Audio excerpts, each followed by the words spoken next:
क्या आप या आपके घर में कोई ऐसा व्यक्ति है जो दिन में कई बार हाथ धोता है, बिना वजह बार बार नहाता है, किसी के छू देने पर लगता है कि वह अपवित्र हो गया है, घर से बाहर निकलने में उसको डर लगता है, अपने आप को उसने क्वारंटाइन कर लिया है, या हर समय नेगेटिव विचार उसके मन में आते हैं, या वो किसी काम के लिए वो घर से बाहर नहीं जाता, बार बार दरवाज़ा, गैस, ताला चेक करता रहता है? अगर हाँ, तो इसे केवल आदत समझकर कभी न छोड़ें।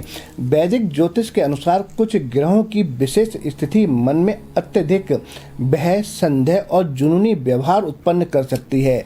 लेकिन ध्यान रहे, मेडिकल साइंस इसे कई मामलों में ऑब्सेसिव कंपल्सिव डिसऑर्डर बोलता है, OCD, एंजाइटी डिसऑर्डर या अन्य मानसिक स्वास्थ्य स्थितियों से भी इसको जोड़ा जाता है। मेरे पास बहुत सारे क्लाइंट आए और मैंने उनको वो बताया उपाय जिससे उनकी ये समस्याएं खत्म हो गई। इसलिए आज की वीडियो में हम जानेंगे कि ज्योतिष क्या कहता है और मेडिकल साइंस क्या कहती है, और ऐसे व्यक्ति की कुंडली में किन ग्रहों पर विशेष ध्यान आपको देना चाहिए। तब अंत तक इस वीडियो को जरूर देखें, क्योंकि आज की जानकारी बहुत ही महत्वपूर्ण है। आपके घर में ना सही किसी ऐसे व्यक्ति के घर में कोई ऐसा है तो उसके साथ आप इस जानकारी को साझा कर आप पुण्य के भागीदार बन सकते हैं।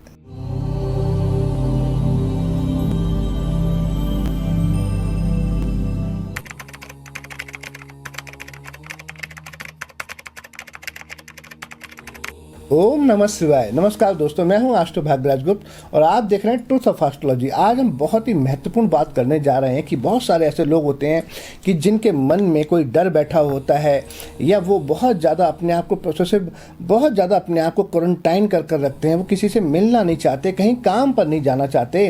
तो सबसे पहले बात करते हैं कि मेडिकल साइंस क्या कहती है। बहुत ही महत्वपूर्ण बात है, हर मानसिक समस्या का कारण ग्रह नहीं होते। यदि किसी व्यक्ति में अत्यधिक सफाई का जुनून हो, या बार बार हाथ धोना उसको अच्छा लगता हो, या बार बार नहाना, वो वॉशरूम में बहुत देर तक बैठा रहता हो, संक्रमण का अत्यधिक डर हो उसके मन में, किसी के छू देने पर गंदा महसूस होता हो उसको, बार बार वही काम दोहराना, बार बार वही बात दोहराना, घर में बंद रहना, लगातार डर और घबराहट, एंजाइटी होना जैसे लक्षण अगर हैं तो ये बहुत ही सीरियस मैटर होता है। आपको उसी समय एक्शन लेना होगा। ये OCD हो सकता है, एंजाइटी डिसऑर्डर हो सकता है, या अन्य मानसिक स्वास्थ्य स्थितियों का संकेत भी हो सकता है। ऐसी स्थिति में सबसे पहले योग्य मनोचिकित्सक को आप दिखाएं या क्लिनिक फिजियोलॉजिस्ट को दिखाएं, उससे सलाह लेना अत्यंत आवश्यक आपको हो जाता है। ज्योतिष व्यक्ति की प्रवृत्तियों और मानसिक पैटर्न को समझने का एक पारंपरिक दृष्टिकोण दे सकता है, लेकिन ये चिकित्सा का विकल्प नहीं है। वैदिक ज्योतिष क्या कहता है उसकी बात करते हैं। अब चंद्रमा, सबसे पहले चंद्रमा ग्रह की बात करते हैं, क्योंकि मून मन का कारक है और चंद्रमा जब प्रभावित होता है तब ऐसे 99% केसेस सामने आते हैं। किस तरह से चंद्रमा प्रभावित होता है, कब ऐसा होता है? चंद्रमा आपके मन का कारक है। चंद्रमा कहीं नीच हो और नीच योग भंग ना हो रहा हो, और चंद्रमा साथ में राहु से ग्रासित हो या शनि से पीड़ित हो, और उस कुंडली में शनि भी शुभ ना हो, अष्टम या द्वादश भाव में अगर ये कष्ट पाए चंद्रमा और पाप ग्रहों की दृष्टि में हो, तो व्यक्ति में डर, चिंताएं, अनिद्रा की निशानी, बहुत ज़्यादा एंजाइटी, ओवर थिंकिंग, दिमाग समझ में नहीं आता क्या करें, भावनात्मक अस्थिरता, नेगेटिव सोच बढ़ सकती है।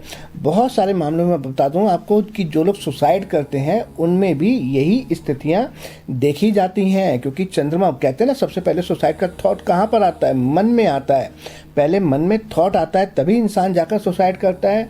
तो ये सुसाइड का भी केस हो सकता है। ये जो भी हमने जितने भी लक्षण बताए थे वो भी प्रभावित हो सकते हैं। दूसरा क्या हो सकता है, कौन सा ग्रह जिम्मेदार होता है? वो होता है राहु।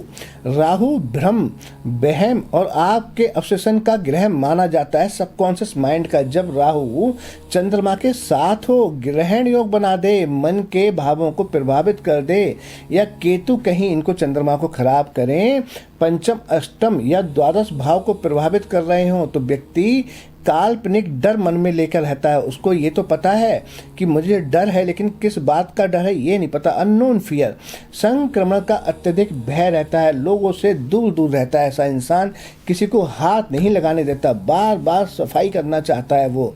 अनावश्यक उसके मन में शंका रहती है जैसी प्रवृत्तियां ये सब दिखा सकता है अगर चंद्र राहु की ये स्थितियां आपकी कुंडली में है। तीसरा ग्रह इसके लिए कौन जिम्मेदार होता है, वो होता है शनि। शनि आपको क्या देता है, भय देता है, अकेलापन और लंबे समय तक चलने वाले मानसिक दबाव से जुड़ा माना जाता है। ये यदि शनि मन को प्रभावित करे तो व्यक्ति लोगों से दूरी बना सकता है, अकेले रहना पसंद कर सकता है, हर बात को लेकर अत्यधिक गंभीर हो सकता है, बार बार वही बात सोच सकता है। देखिए शनि के जो भी लक्षण बताएं ये तो हैं ही, लेकिन शनि कहते हैं ना कि जीवन में केतु बहुत ज़्यादा आध्यात्म का ग्रह है या गुरु बहुत ज़्यादा आध्यात्म के ग्रह हैं। मैं आपको बता दूं, ये बात जो मैं आपको बता रहा हूँ ज्योतिष में आज तक आपको किसी ने नहीं बताई होगी कि सबसे बड़े जो आध्यात्म के ग्रह हैं ना वो शनि है। शनि जो आध्यात्म देता है ना लंबे समय तक वो कोई नहीं दे पाता। तो ये हम कह सकते हैं कि आध्यात्म तभी होता है ना बंदा कहीं अलग थलग पड़ जाता है। या हम कह सकते हैं शनि का काम क्या है कि जो बेकार की भीड़ होती है ना, जो आपके काम की नहीं होती, जो लोग आपके काम के नहीं होते हैं उनसे आपको दूर कर देता है। तो अगर ये नेगेटिव हो जाए तो जो चीज़ अभी आपको लक्षण बताए थे वो हो जाते हैं। तो इस तरह से आप समझें। और इसके लिए कौन जिम्मेदार हो सकता है, केतु जिम्मेदार हो सकता है। केतु जब जिम्मेदार होता है तो केतु को वास्तविक दुनिया से अलगाव की ओर से ले जा सकता है, यानी केतु को डिटैचमेंट का कारक माना जाता है। यदि केतु मन पर प्रभाव डाले तो सामाजिक दूरी, अकेलापन, अंदर ही अंदर रहना, आध्यात्मिक या मानसिक उलझन बढ़ सकती है। बुध का भी रोल होता है क्योंकि कहते हैं ना आपके दिमाग पर दो ग्रहों का आधिपत्य है, एक तो चंद्र का, दूसरा बुध का। तो मरकरी भी इसके लिए जिम्मेदार हो सकता है। बुध विचारों का ग्रह है, आपकी बुद्धि का ग्रह है। यदि बुध पाप ग्रहों से पीड़ित हो तो व्यक्ति ओवर थिंकिंग करता है, बार बार एक ही विचार उसके मन में आता है और सही टाइम पर सही डिसीजन भी नहीं ले पाता। निर्णय लेने में कठिनाई होती है और छोटी बात को बड़ा बना लेना जैसी प्रवृत्तियां विकसित कर सकता है। जैसे किसी ने टच किया, अब टच किया तो कोई बात नहीं, सभी लोग एक दूसरे को टच कर सकते हैं। हम बस में जाते हैं, ट्रेन में जाते हैं, कहीं ऐसे मेले में जाते हैं, मंदिर में जाते हैं, तो जो ऐसा व्यक्ति होगा ना जिसका बुद्ध इस तरह से प्रभावित होगा उसको लगेगा इसने मुझे छू दिया ना, अब ये अछूत सा हो गया तो मुझे नहाना चाहिए, या संक्रमण ना फैल जाए तो मुझे नहाना चाहिए, ऐसे विचार इनके मन में आते हैं। तो कौन सा योग अधिक ध्यान देने योग्य है? अनुभवी ज्योतिषी अक्सर विशेष ध्यान देते हैं कि यदि कुंडली में चंद्र राहु का चंद्र ग्रहण योग हो, चंद्र शनि का संबंध हो यानी कि विष योग हो, विशेषकर इस पर यदि अन्य अशुभ प्रभाव भी हो तो और भी ज्यादा खराब हो जाता है। द्वादश भाव पर पाप ग्रह का प्रभाव हो और वो पाप ग्रहों से दृष्टिपात भी कर रहा हो, अष्टम भाव की तीव्र सक्रियता बहुत ज्यादा हो तो भी ऐसा होता है। लग्न और चंद्र लगन दोनों को पीड़ित होना ऐसा भी बहुत ज़्यादा होता है, तब भी इस तरह की समस्याएं आती हैं। पंचम भाव मन और बुद्धि पर अशुभ प्रभाव हो, यानी कि ये हमने आपको कुछ एक योग बताए हैं, और भी कई योग हो सकते हैं जिसकी वजह से ये समस्याएं जीवन में देखने को मिलती हैं।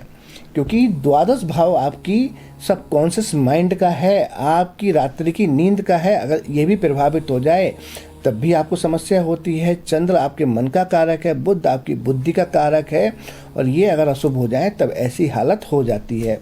इन संकेतों का अर्थ ये नहीं है कि व्यक्ति को निश्चित रूप से मानसिक रोग होगा। कुंडली का समग्र विश्लेषण बहुत ज़्यादा आवश्यक होता है। यदि ऐसे लक्षण लगातार दिखाई दे रहे हों, सबसे पहले योग मानसिक स्वास्थ्य विशेषज्ञ से मिलें आप।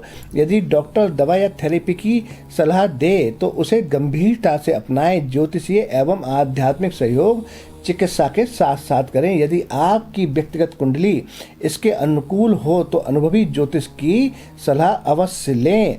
प्रतिदिन आप साय में चंद्रमा को जल अर्पित करें जब शुक्ल पक्ष हो, यानी कि चंद्रमा बढ़ता हुआ हो। सोमवार को शिव उपासना करें। ओम नमः शिवाय के मंत्र का जाप करें। नियमित ध्यान, मेडिटेशन और प्राणायाम करें। पर्याप्त नींद लेना चाहिए आपको। कैफीन और अत्यधिक तनाव से बचें। परिवार का भावनात्मक सहयोग बनाए रखें। कोई भी रत्न, विशेष पूजा या गृह उपाय व्यक्तिगत कुंडली देखे बिना ना करें। याद रखिए, हर ग्रह डर नहीं देता और हर मानसिक बीमारी केवल ग्रहों से नहीं होती। ज्योतिष हमें संभावित मानसिक प्रवृत्तियों को समझने का एक पारंपरिक दृष्टिकोण देता है, जबकि मेडिकल साइंस निदान और उपचार का वैज्ञानिक आधार प्रदान करता है। लेकिन हाँ, ये है कि जब तक ग्रहों के टैक्सेस जमा नहीं होंगे तब तक आपको डॉक्टर भी अच्छा नहीं मिलेगा या दवाई नहीं लगेगी। दोनों का संतुलित दृष्टिकोण व्यक्ति के लिए अधिक लाभकारी हो सकता है। यदि आपके किसी परिचित को ऐसे लक्षण लगातार दिखाई दे रहे हैं तो इसे नज़रअंदाज ना करें और समय पर विशेषज्ञ की सहायता लें। अगर आपको ये जानकारी उपयोगी लगी है तो वीडियो को लाइक करें, शेयर करें और चैनल को सब्सक्राइब करना बिल्कुल ना भूलें। कमेंट में लिखिए हर हर महादेव। और यदि आप अपनी जन्म कुंडली के आधार पर मानसिक ग्रहों का विश्लेषण करवाना चाहते हैं तो आप हमसे संपर्क कर सकते हैं। बार बार हाथ धोना केवल सफाई नहीं है, कभी कभी ये मन की गहरी पुकार भी हो सकती है। जानने की जरूरत है कब ये ग्रहों का संकेत माना जाता है और कब डॉक्टर से मिलना जरूरी हो जाता है। धन्यवाद। खुश रहें, स्वस्थ रहें। Thanks for watching.